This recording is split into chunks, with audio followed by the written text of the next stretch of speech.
Alrighty. Hello, everyone. Good morning. It's exciting to be here today. So I just want to start by reflecting on the fact that us modern humans have really always been consumed with high-level performance. And in the world of physical fitness, we know that the pursuit of optimal performance has really been a growing global obsession. So if you look at strength, power, endurance, speed, flexibility, balance, coordination, there is specialized equipment, programs, and practitioners to optimize abilities across all these domains. But how about the brain? How about optimizing those functions that really most define us as human? Our higher cognitive abilities, our perceptions, our memories, emotional regulation, decision-making, compassion, wisdom. In that regard, I would say that we are really tragically lacking. Our traditional education system for developing minds has really largely focused on the transfer of information content and not the building of the underlying information processing systems that relies on. Our mental health care system for those with impaired minds has really had a largely siloed approach to using the blunt instruments of small molecules to repair the brain. An approach that has really generated as many side effects as effects. And I'd say that this is really just not good enough. We can do a lot better. So how about technology? What about the promise of all this new tech? It is clear that we are living in extraordinary times, right? Over the last several decades, we have witnessed an explosion in both the diversity and accessibility of information technology. And right now, we stand at the verge of a phase shift with the emergence of consumer-level virtual reality, augmented reality, motion capture, wireless physiological devices that capture all of our signals inside, and artificial intelligence. I propose that we can use this modern technology as a tool to enhance our cognition, refine our behavior, and elevate our minds. How is that possible? How can this technology have that type of impact? There's really one simple reason why. Technology can be used to create powerful experiences. And experiences are the gateway to brain plasticity, that wondrously complex dance of change that occurs in all of our brains all the time at every level, from structure of the brain, which you just heard about, to its function, to its chemistry. We know how strong the relationship is between experience and brain plasticity, right? Just witnessing a single tragic event can cause brain trauma that can impair the rest of a person's life, right? Detrimentally impacted, something we call PTSD, right? So without actually even physical trauma to the brain, we know that one single event, one experience can have that sustainable negative effect.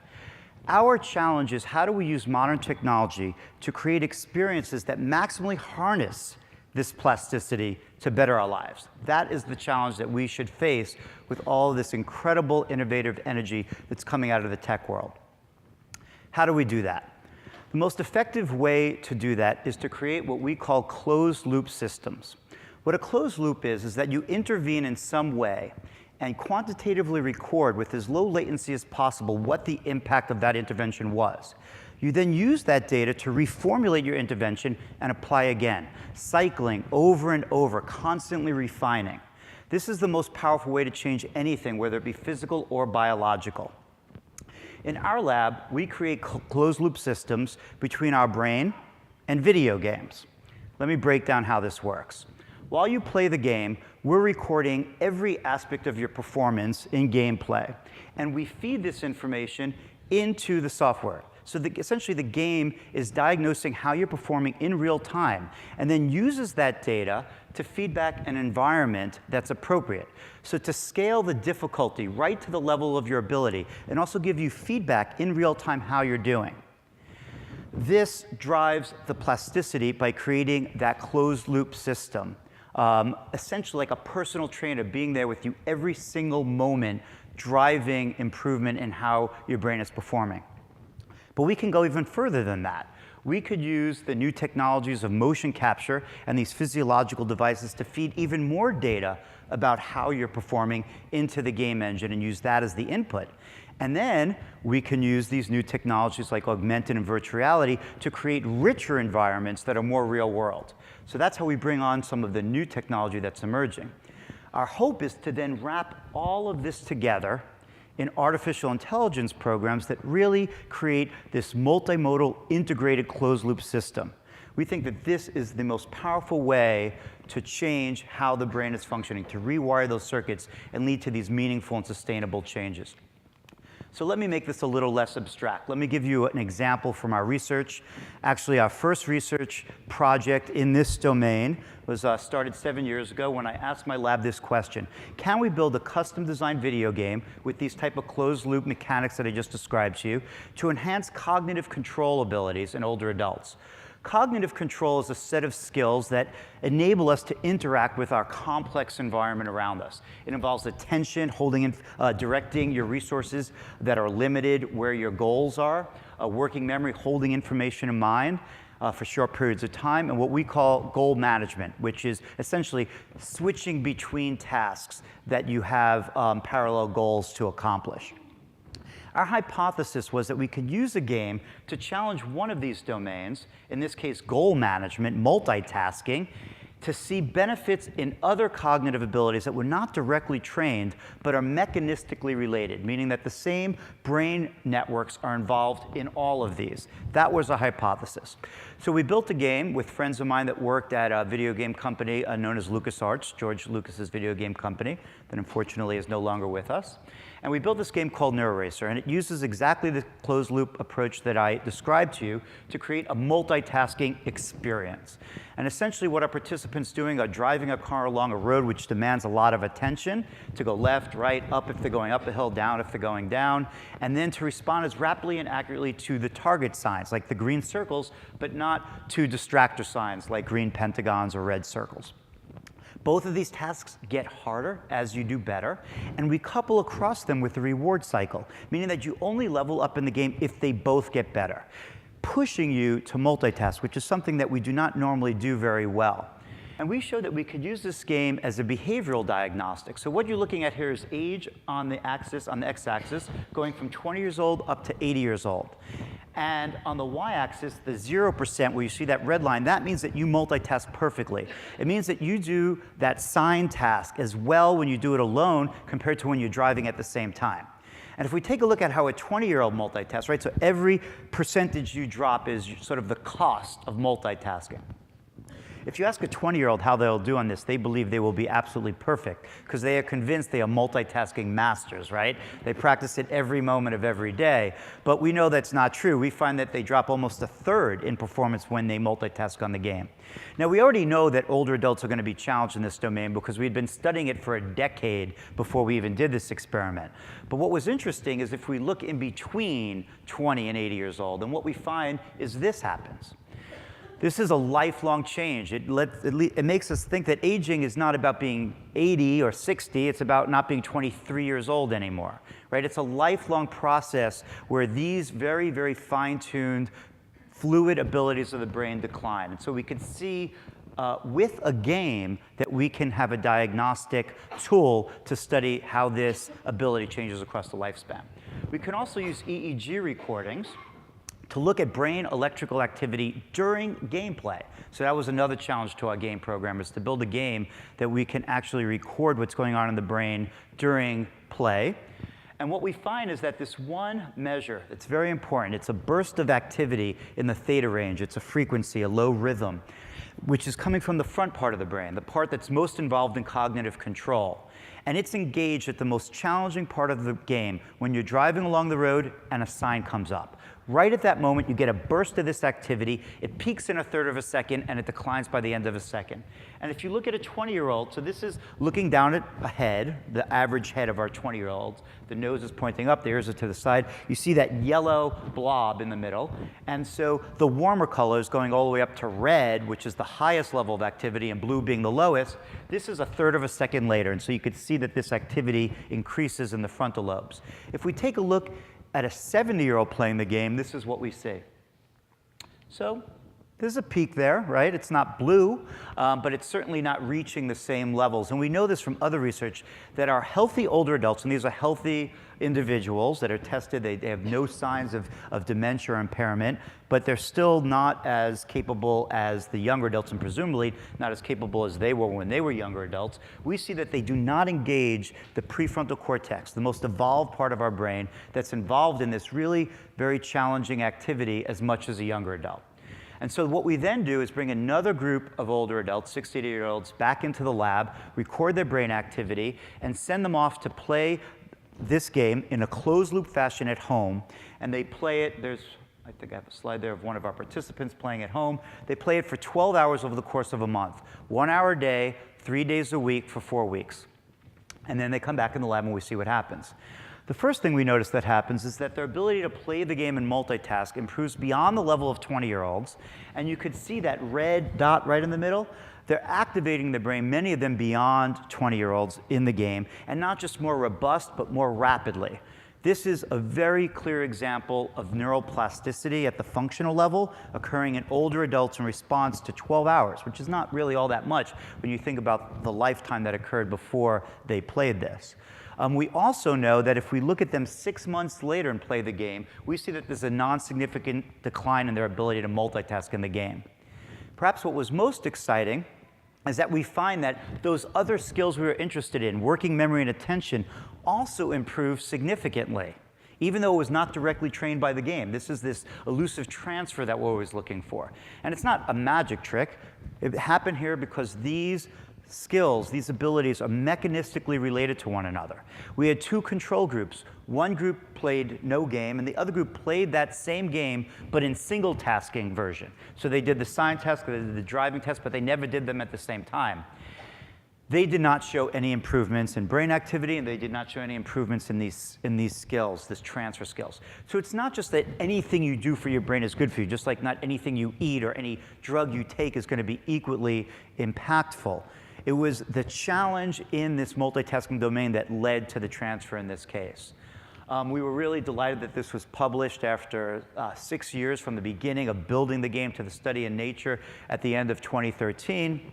You could see Nature gave us a very complimentary title of the Journal of Game Changer, which has sort of tortured me ever since. And it really led me to message that as excited as I am about this particular game, what I hope the game changer is that we learn that we could work very carefully with professionals in the industry that know how to build this type of technology, and then create it and target it to known deficits in a population, and then do a carefully controlled placebo study and show that you have impact and use neural measures to understand what the mechanisms are so that you can iterate and keep developing. This is the approach that we have to take if we're going to really change how we approach improving cognition across those that are healthy and those that are impaired. Just a small note, we have a whole initiative to move this into the real world. I helped co-found the company called Akili, who's here over these next couple days, and filed the patent behind the technology you just saw. Akili has now done an amazing job of making that game so much better as a game, more fun by using art and story and music, which are essential if you don't have violence in your game and you want young people to play them. But also refining those closed-loop algorithms to make them more effective, more rapid. This game is now going through multiple clinical trials and is just about to enter a study for ADHD to try to seek FDA approval. So the pilot data look very convincing. There's also studies on depression, post-traumatic stress disorder, traumatic brain injury, and Alzheimer's disease all beginning. So that game is not available in the iTunes store, much to a lot of people's dismay, as my email informs me all the time. But the idea is to really transform this field by putting it at a level that physicians, who are incredibly conservative in this domain, not all of them, but some of them, that they would feel confident that this is another therapeutic tool. This is a digital medicine that they should just as easily reach for as reaching for a pill. Right? So hopefully we'll see prescribable video game for ADHD from that type of research very soon. So now I want to tell you about what we're doing in the lab. So that's an example of something that has left the lab. We have a new lab called the Neuroscape Lab that I built last year that's really designed to bridge tech and neuroscience in a powerful way. I just want to give you a quick look at what it what it looks like. So this is our lab at UCSF. This is our new neuroscience building. And below you could see our lab. It doesn't look like a neuroscience lab, but I assure you it is. That's the control room on your left that's sitting on the opposite side of the room as our experimental room. So there are people come in, they play new games that we're developing, and I'll tell you about a couple of those, to try to enhance their cognitive abilities. These involve all sorts of new technology like motion capture, virtual reality. I'm going to give you a little bit of taste of that. But the idea here is that as we develop new tools along the lines that I just described to you, we could record everything possible. Eye movements, body movements, physiological responses, emotional responses, performance, brain activity while people play, so that we can understand the ingredients, the active ingredients of our technology that leads to meaningful change. We have another technology, we call it ACE, Adaptive Cognitive Evaluation. And what ACE is an approach to use technology, apps, to understand how people's cognitive abilities are functioning, and to do it very rapidly. So we use the same type of adaptive closed-loop algorithms that we use for our games, but here we just use it for assessment purposes. So let me tell you a little about new games. So we'll just step through them really quickly since we don't have a lot of time, but I'm happy to tell any of you about more of them after. Here's 4 games that we've been working on. Metatrain, Rhythmicity, Virtual Attention, Body Brain Trainer. So we've been working on these games for the last 2 to 3 years across most of them. And just to tell you a little bit about them, Metatrain is a game that takes the principles of concentrative meditation, and then we integrate it with the game mechanics I described to you of adaptivity and feedback. So it's an iPad game that's meant to help improve internal regulation, self-regulation of internal distraction. Rhythmicity is a game that has been stimulated and inspired a lot by a colleague of mine, Mickey Hart, who's the drummer from the Grateful Dead, and who's very interested in this domain of rhythm as a tool not just of entertainment, but actual impact in improving how our brains function. And the idea is that our brains are rhythmic and also rely on exquisite timing. And so Rhythmicity is a game to teach you to become more rhythmic, again, using the same type of skill, same type of mechanics of adaptivity, with the hypothesis that if you become more rhythmic, the rhythms of your brain will be refined and you will see improvements in your cognitive abilities. Virtual Attention is our first foray into the world of virtual reality. The goal is to not just to teach you how to focus your attention, but to actually expand and broaden your attention. The very skill you need, for example, when driving, where you need to focus on the road, but also sensitivity to what's going on the sides.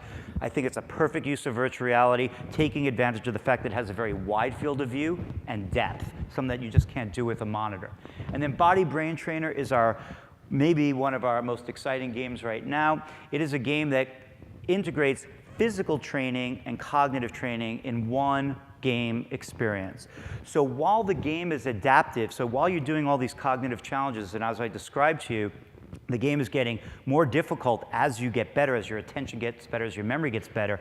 We're also recording your heart rate and feeding that measure into the gameplay. So we could hold your heart rate right at a level based on a VO2 max that we do beforehand to challenge you both physically and cognitively right at the level where you are most susceptible to change, where you're most induced. It also happens to be the place that's most fun to play. It's not so hard that it's frustrating, not so easy that it's boring. So that's a little bit of an example of those games. All of them are now in research studies. Rhythmicity will start in a month, but the others are all several months in already.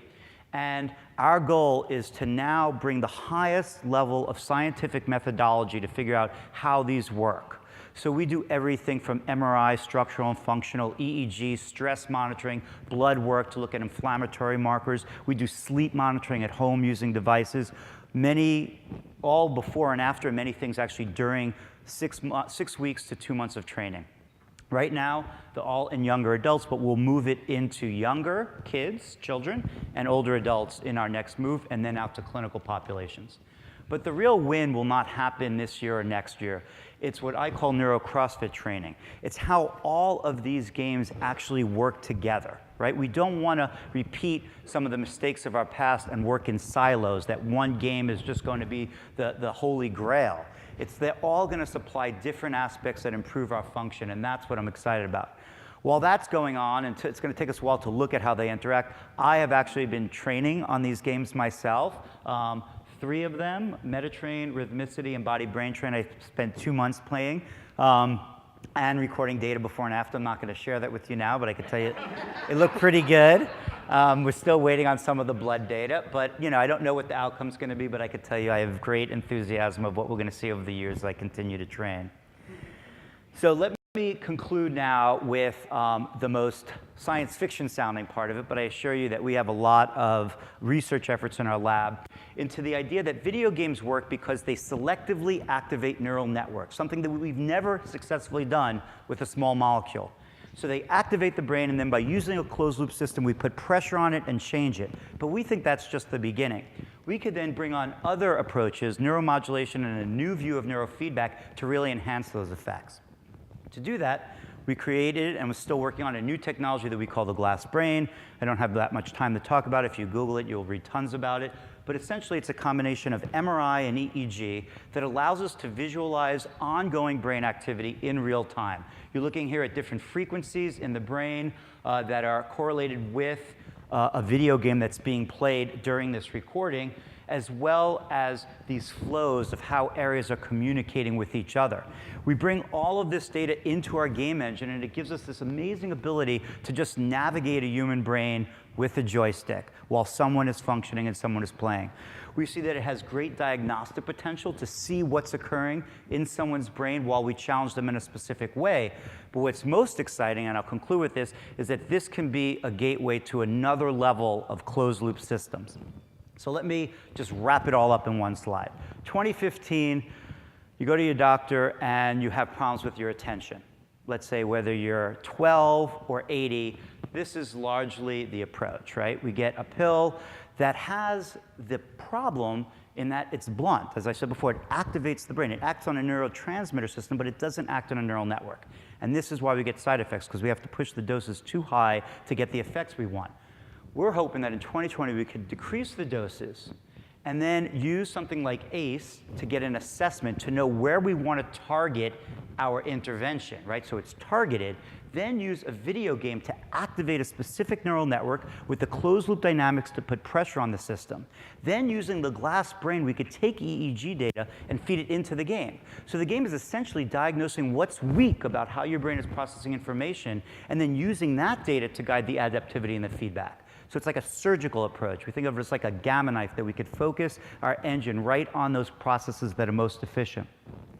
We can also take EEG data and feed it into a stimulation device to stimulate the brain either with direct current or alternating current, which now research from our labs and many others are showing is another way of enhancing plasticity. You can imagine you have a traumatic brain injury, that this approach, being able to focus on the neural circuits that are most vulnerable, most affected, as well as increasing plasticity with stimulating right at that right frequency, could have a really profound effect on improving those abilities. And so what we wind up with here is something that's targeted, personalized, not just to the individual, but to how that individual changes over time. Multimodal, right? This is not a siloed approach. All these things can work together, including with molecules, with pharmaceuticals, but probably at a much lower dose, maybe 1/10 of what we use now. And it's a closed loop, multiple closed loop systems interacting. And the beautiful thing about this technology is that it goes in the real world in real time. It's nothing that has to take place at visits that are separated by months, right? It's something that you could do at home and bring into your life to keep refining these abilities. So over the next 10 years, and this has already started, this is not a wish list, all of these collaborations are in process, we will see how this technology could have an impact on the brains of people that are suffering from all of these different conditions, as well as how this can act as a tool to improve the brain of people who are not suffering as an educational or as a wellness approach, where it'll impact everyone's lives. And with that, I'd like to thank you for your attention.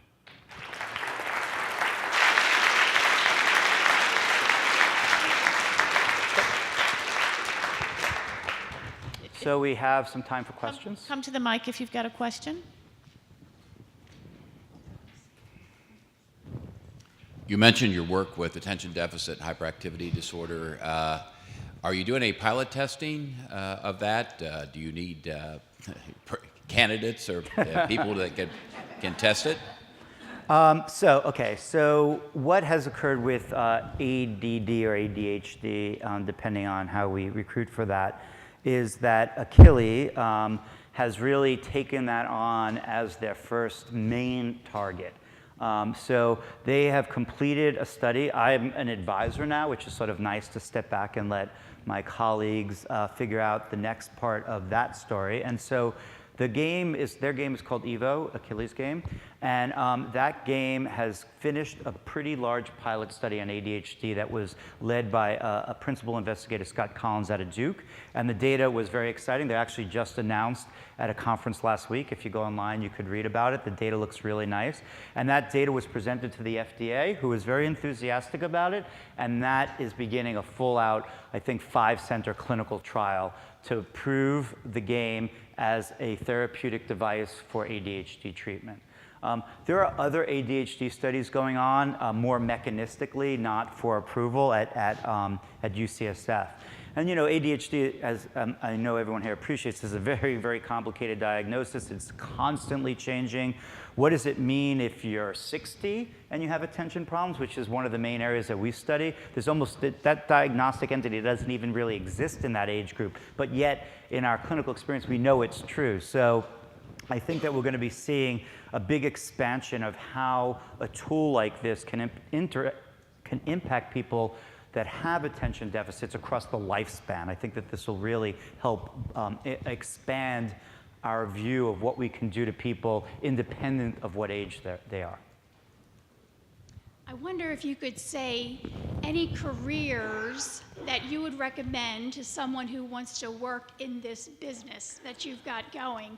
Where is the future for the students and the people who might want to change careers to get their foot in the door of this kind of work?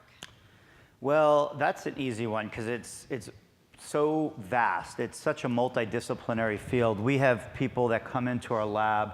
Some of them are programmers. They're from the tech world. They're game programmers. They're signal processing engineers, or they're psychiatrists or psychologists or neuroscientists or bioengineers. We see an incredible diversity of people that have something to contribute to this. So, you know, those are the general types of backgrounds that I see most frequently, and we have them all as part of our team because they all play a different role. It's a great presentation, and Thank I'm you. a big Mickey Hart fan, so. Thanks. I had some Mickey Hart videos I was going to show, but I didn't know how pressed I'd be on time. We have this one video. Mickey and I did a talk for around 3,000 people in California, and we put a virtual reality headset on Mickey, known as the Oculus Rift, which is Facebook's headset now. And we created a virtual reality drumming game, a sort of predecessor of Rhythmicity. And so Mickey in all his glory is drumming on stage, giant 120-foot screen, 30 feet high, so you could see his world. We could put all this Grateful Dead sort of call-outs in there. And then next to him, so Mickey's not just wearing a virtual reality headset, he's wearing a 64-electrode wireless EEG set that we built specifically for this. Next to him is Tim Mullins, who's one of our head engineers on this project, on the Glass Brain project, and he's wearing a virtual reality headset. And what you see over his head is a view of Mickey's brain firing in the Glass Brain in real time. So it's sort of like a neuro-nested dolls, like Tim's in Mickey's brain, Mickey's in virtual reality, and it's pretty epic. It's online if you want to see it. I have a question and a concern. Okay. The question is, have you looked at the effects of these technologies on hemispheric lateralization? Is there differences between activation and plasticity in the left hemisphere versus the right hemisphere? And yeah, so all of our data on the plasticity effects have been with EEG so far, and those effects are pretty midline. We are now, all of the studies I showed you, BBT, Body Brain Trainer, and MetaTrain, now have all functional and structural MRI data, and we have like 3 more weeks of data collection. We're 6 months into it. So I don't know about laterality, but I'm sure they'll be part of papers that you'll see pretty soon. my concern is that there's a notion that data in is what data comes out, and when you talk about a closed loop system, the brain is not a closed loop system. It's an open system, and when we begin sort of confining our technologies to a closed loop system, there's all sorts of concerns about where that leads us. Well, I mean, there's always concerns with new technology, you know, starting with like pen and paper. You know, I think that the list is long of things that you have to take into consideration when you do create a closed loop between the brain and a processor and a computer, because I think it will have potent effects on rewiring those circuits. So it's something that we take very seriously. We have full lab meetings about how do you monitor for potential side effects or changes in cognitive systems that may be at odds with what you're trying to improve. So I agree with you. I think that, you know, the responsible approach is not to think, oh, this is a video game, it's trivial, but to take it seriously and say, if we're going to consider this a type of medication, a type of medicine, a type of education, we have to be responsible about what effects might be occurring that we're not looking for. So I think your comments well taken. Thank you. Thanks. Hi, thank you for coming. I wish I'd found you about 2 years ago. I have a son who has severe depression, has been hospitalized about 3 times. And 2 years ago, I found the Oculus Rift was going to be coming out. So I asked him if he could think of a virtual reality situation that would be healing. He spends a lot of time on the computer. And he's still working on that. But my question is similar to the first gentleman, and that is there a way for somebody to get into these studies or to be part of this now? Well, so as a researcher, as a participant? As a participant. Yeah, so research participants in our study are pretty much people that live in the Bay Area right now. We'll move. Okay. Well, then we'd love to have you. And that's only because we tend to do this, like what we call the deep dive, right? MRIs, EEGs, like you got to be local. But we're working closely actually with Apple and other groups to start doing mobile studies. So our real goal is to do studies on 1 million people. There are questions that you can't answer in a laboratory with 20 people, like real life transfer and finding those rare cases of people that have adverse reactions. You need numbers. And we can't do that given our current system. We do something valuable. We understand what's going on in the brain, but we want to do that in parallel. So once we start doing mobile studies, and you will definitely hear about it, we will be recruiting globally. We definitely want this to be a global mission. Hi, I was wondering if there's any interest in focusing these strategies on addiction. Yep, there is interest. So again, what has happened is that we build these tools and we validate them as carefully as we can on people that are generally healthy. That's the most responsible way to start and the most accessible population. And then we start moving into different age ranges. And what we have found is that people reach out to us with clinical populations that they find interest. That's always the best way. So we never really seek it out, else you're constantly pushing. We're more like someone will approach us and say, I think that this would be perfect for my autism population, and this is why, and then we'll collaborate. And we have had lots of interest recently for addiction as well. And we haven't started that, but there's a lot of great addiction researchers at UCSF that find it interesting. You know, and this is just so fascinating to think that something like a video game where there's concerns of attention problems and addiction being used to treat both of those things. So I love that, flipping it around, and it's all possible. I mean, it takes thoughtfulness on how to do it and care and responsible monitoring of effects, but I do think addiction is possible as well. I have a question about the methods that you're using to assess the communication in the brain circuits. Yeah. It sounds like you're using QEEG and you're using imaging. I'm curious, in your assessment of the coherence, Yeah. are you using dyadic measures or multivariate measures? We do multivariate Granger causality in the glass brain, but we do a lot. You know, there's like 6 faculty and everyone has their own favorite tool, but we do a lot of multivariate measures. Yeah, I have a question over here. Oh, okay. Hey. I'm curious if you're monitoring any of the dietary data of the individual that you're investigating, so that if they're at an impaired state when they start the training, could you potentially be actually increasing neuroinflammation by activating a brain that's pretty deficient in nutrients? Yeah, we try to monitor as many things as possible. The list gets pretty long. Sleep and stress and physical activity and work activity and nutrition, all of which is incredibly important. So we do collect a lot of data, The problem is, and this is just being totally transparent, is that when you collect that much data and you don't have specific hypotheses for all of them, they become statistically impossible to manage. But we do it anyway, and if we see something come up again and again, and we have seen some things, we're like, oh, there's something going on there, and then we'll use that to guide a hypothesis, and then we have the statistical power behind it. So we do collect that data. Thank you. As a mental health clinician working with adolescents, I'm wondering if you could comment on the benefits or challenges of games such as Grand Theft Auto, or if you could recommend any video games that are out there now that may be a benefit. Yeah, I get that question a lot. My other question I get a lot is, what games do I play? Yeah, so, I will tell you that there is data, and some of that data actually inspired me to work on video games almost 7 years ago, showing that consumer games that are not directed at cognitive health has shown benefits on cognitive performance. Those games usually fall in the category of first-person shooters, action video games, if you're familiar with them.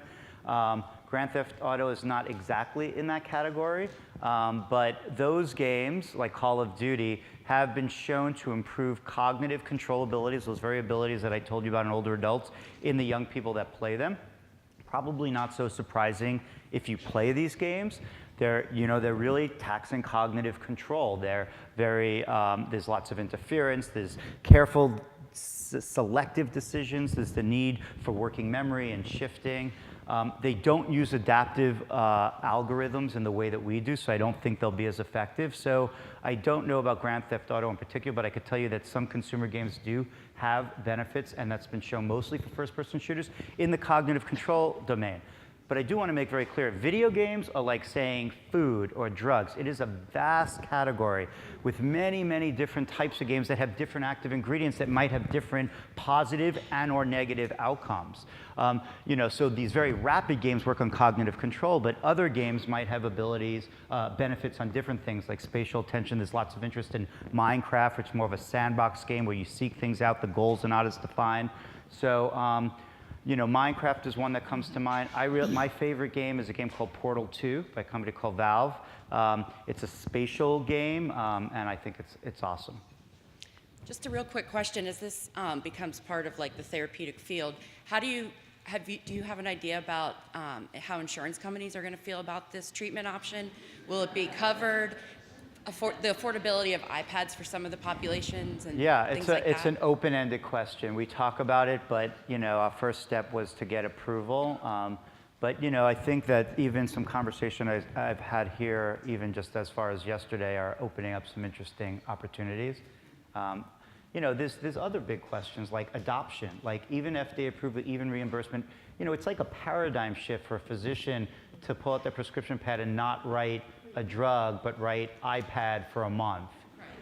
But it opens incredible opportunities beyond the ones that we even talked about. The fact that they can get data every single day in a person's home, I mean, that's an access that we never have had with a molecule before. So there's still open-ended questions, that being one of them. Last one? Last one. I'm in the neurofeedback world, and we're involved in a large-scale TBI study, and we just had a horrible problem with the placebo control as the gold standard. So how do you handle that with something interactive that's not just a sugar pill or a medication? It's a great question. We spent almost a year trying to figure out how to do double-blinded, placebo-controlled studies using a video game. We feel like we have that worked out now. Even our Nature paper was not perfect in the methodology. It was probably one of the best up to that point, but we want to go to the, we look at all of our critics out there, there's not a ton, but everyone has critics, and say, what is valid, what is not valid about what we're hearing from you, and the idea of the placebo can be improved. So very, very briefly, how we do our placebo is that we have one game that we think has this active ingredients. We have another game that we think has no active ingredients. At least that's what we believe. Sort of like a sugar pill doesn't have active ingredients. We then go and do an entire study where we take people and say, you're going to play this game for a month, and we're going to test this, and this. And we show them what we're going to test, and we ask them to rate how much they think this game is going to improve these abilities. Then we have another group of people, and we show them this placebo game, the game that we don't think is going to have any action, and we ask them to do the same rating. When we find that there's no statistical significant difference between those groups, in other words, expectation is the same, as long as they don't know which group they're in, we believe it's a placebo control. Placebo is really about expectation.